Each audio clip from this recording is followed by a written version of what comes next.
guys, how you doing? Welcome to my YouTube channel. So I grew up in a third world country, Jamaica, West Indies, Caribbean, and I grew up in a rural area, farming community. We did farming for a living. We eat off the land. Everything came from the land.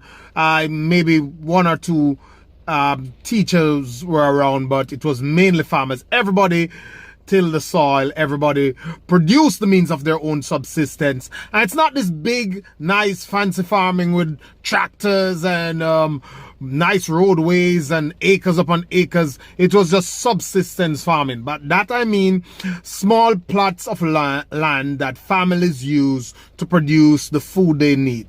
Then there was some form of a barter trade within the smaller communities where you give me some of what you have, I give you some of what I have. Most times they grow the same stuff, and some of it in some cases were put on trucks to go to the market in the bigger cities. Then they would sell that there and get some cash to do other stuff that we didn't produce. So there are a set of crops that different parts of the country produce and all that fancy stuff. But I used to have to go to the farm with grandma. I was raised by my grandma. I was with her since I was probably 3, 4. And we all had to participate in cultivating these crops all over the place. So she had several farms scattered. So the nearest farm was probably 3 miles away.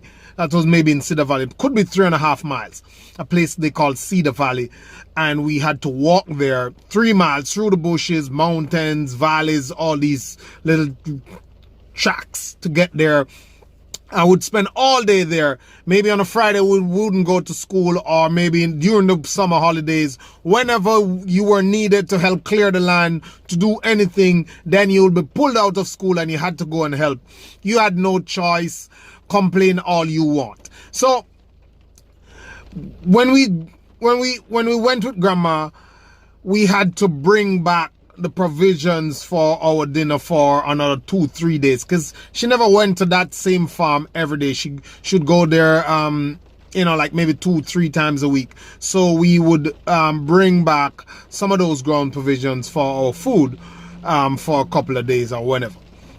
And then she would give me a bag that you'd have to put on your head. So it would be that what we call a crocus bag. And she would make what we call a kata, but it was like a cushion that she made from banana leaves or any other dry bush or whatever to put on top of your head, so it could cushion the load so it doesn't squeeze you too much. I hated carrying this stupid load. I always complained. I was making so much noise, I was murmuring, bickering, just bitching that I don't want to do it. Anyway, it doesn't matter whether you like it or not, you had to do it. So I don't know what she gave me at that age. I could have been between when I was like 6 to 11 years old. I don't know how much pounds it was. So she would put it on my head and I would be complaining all the time and cursing, and I was bare feet, so I had to walk through those stones and all that prickle bush and stuff with just no shoes on.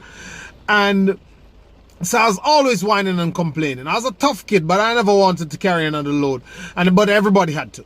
So one day I was complaining and carrying on about how heavy the bag was, and grandma stopped me and said, little boy, I gave you 10 pounds and your attitude is giving you the other 50 pounds. So you are actually carrying 60 pounds when you only have 10 pounds on your head.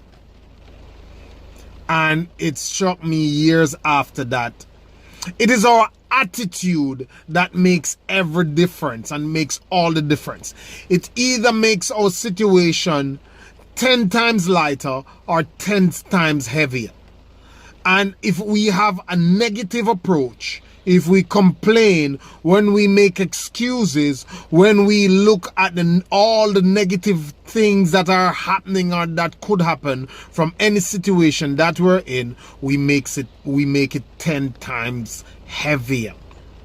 So attitude, as they say, is the little thing that make a big difference. It is your attitude that you need to get right. So when you see a situation, you understand that you are willing to look for the lessons. And in every situation, there is a lesson. There's a blessing in every situation, they say. If you don't see it, you either need to look harder, wait longer, or change your perspective. Because it is there, it is coming. There's a lesson to be learned. You never really lose. You either win, you learn, or you draw, as I often say. So it's your attitude. So while you're carrying the load, while you're going through the struggle, it is your attitude that will make it heavier or lighter. So change your perspective, calm down, step back a bit, and start to analyze. As they say, when you fall, don't look where you fall, look where you slip.